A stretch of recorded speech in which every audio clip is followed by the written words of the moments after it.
नमस्कार YouTube family, कसे आहात सगळे? जय जवान जय किसान. माझ्या या शेतकरी राणी या चॅनलवर सर्वांचं स्वागत आहे. आता माझ्या या चॅनलवर सगळे शेतीचे व्हिडिओ असतात. सर्वांनी आवर्जून पहा आणि चॅनलला सबस्क्राईब करा, लाईक करा आणि शेतीचे नवीन नवीन व्हिडिओ पहा. आता आमचे 8 आठवडा झाला आमचे बटाटे काढून, आणि बटाटे काढून आम्ही या पोल्ट्रीमध्ये म्हणजे अशा आरणी लावल्यात, ही केल्यात, म्हणजे एक एक अशी आरण लावली आहे. आणि बटाटे काढून झाल्यानंतर यात जर सड असेल तर आम्ही ह्या म्हणजे ही सड आम्ही काढतोय बाहेर. याला आरणी पलटी करणे असं म्हणतात. आणि हीच आरण आम्ही अशी ह्या बाजूला लावलेली आहे. हे पहा पूर्ण आरण कशी लावली आहे.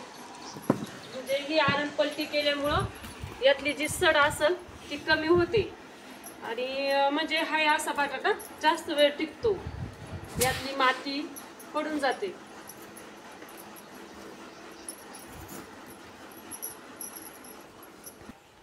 म्हणजे प्रत्येक शेतातली जी आरण आणलेली आहे ती आम्ही ह्या म्हणजे पोल्ट्रीत बटाट्या वाहून म्हणजे इथं आरणी लावल्यात. आणि आता ही आरण आम्ही पलटी करतोय. त्यातली जी सड असते ती बाजूला काढून जे चांगले बटाटे आहे ते पाठीमागतं टाकतोय. त्याच्यामुळे ती त्यातली सड कमी होते आरणीतली आणि बटाटे चांगले राहतात. हे पहा, हे अशा प्रकारे आम्ही आरणी पलटी करतो. म्हणजे याच्यात आता सड कमी आहे या बटाट्यात, त्याच्यामुळे आम्ही आरण पलटी करायला घेतली. आणि याच्यावर आरण पलटी करून झाल्यानंतर याच्यावर नेट अंथरतात आणि नेटवर गवत टाकतो, जेणेकरून बटाटे हिरवे पडू नये आणि हाय तसे चांगले राहावे म्हणून असे झाकून ठेवतो आम्ही हे बटाटे.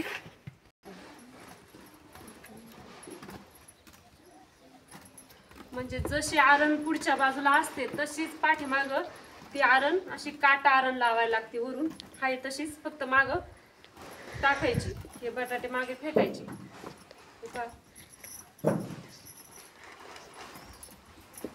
म्हणजे ह्या आरणीतली म्हणजे वावरातून काढून आणलेले जे बटाटे असतात त्याच्यात गरम वाफ असते, ती पण बाहेर निघते आणि बटाटे पण कमी सडतात. त्याच्यामुळे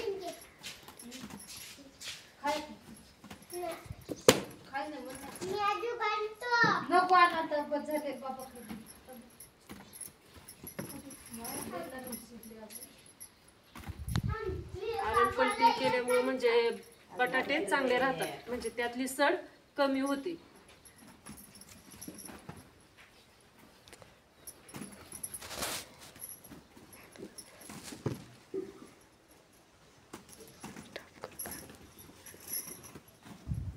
पुन्हा हाय अशी आरण म्हणजे पूर्ण झाकून टाकायची आणि त्यात गवत टाकून ठेवायचं, म्हणजे बटाटा जास्त दिवस टिकतो. हा फक्त यात सडके बटाटे जाऊ द्यायचे नाहीत अजिबात.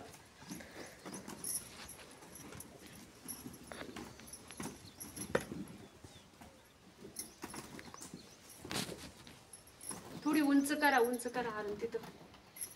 हे पहा,